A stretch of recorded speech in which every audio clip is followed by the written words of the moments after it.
তোমার বিপদের সময় কেউ তোমার পাশে এসে না দাঁড়ালে, সাহায্য না করলে রাগ করো না, কারণ কেউই তোমার সাহায্যের জন্য দায়িত্ব নিয়ে রাখে নাই।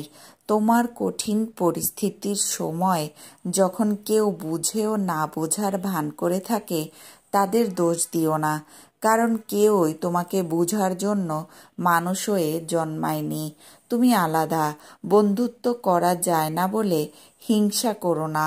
তোমার জীবনের পথে ভালো পরিবার, ভালো বন্ধু, সহকর্মী থাকতেও পারে আর নাও থাকতে পারে, মাঝপথে ছেড়ে যেতেও পারে।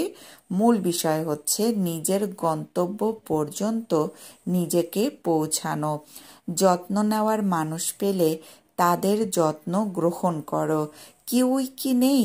তাহলে নিজেকে নিজে যত্ন নাও। ভালোবাসার মানুষ থাকলে তার ভালোবাসা গ্রহণ করো। ভালোবাসে না? তাহলে ক্ষমা করে দাও। একজনের হৃদয়ের অন্দরমহলে কখন জায়গা করে নেবে সেটা তুমিও বলতে পারবে না। এক পক্ষ যতটুকু থাকতে দেবে ততটুকু তোমাকে থাকতে হবে। সন্তুষ্ট অসন্তুষ্ট হওয়া তোমার বিষয় বা কাজ। কেউই তোমার অনুভূতিকে জিজ্ঞেস করতে আসবে না।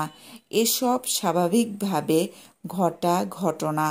অস্বাভাবিকভাবে ক্লিষ্ট মনে থেকো না।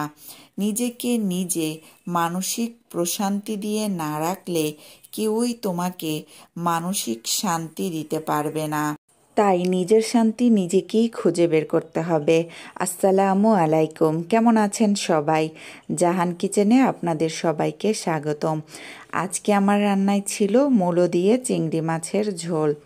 এজন্য আমি প্রথমেই তেলের মধ্যে পেঁয়াজ বাটা আর আদা বাটা দিয়ে দিয়েছি, আর সামান্য ধনিয়া গুঁড়া, লবণ, হলুদ আর মরিচের গুঁড়া দিয়ে কিছুক্ষণ কষানোর পরে, মিনিট 5 কষানোর পরে এর মধ্যে মশলার গন্ধটা চলে গেলে আমি চিংড়ি মাছগুলো দিয়ে দিয়েছি। তারপরে এর মধ্যে আমি মূলোগুলো দিয়ে দিয়েছি।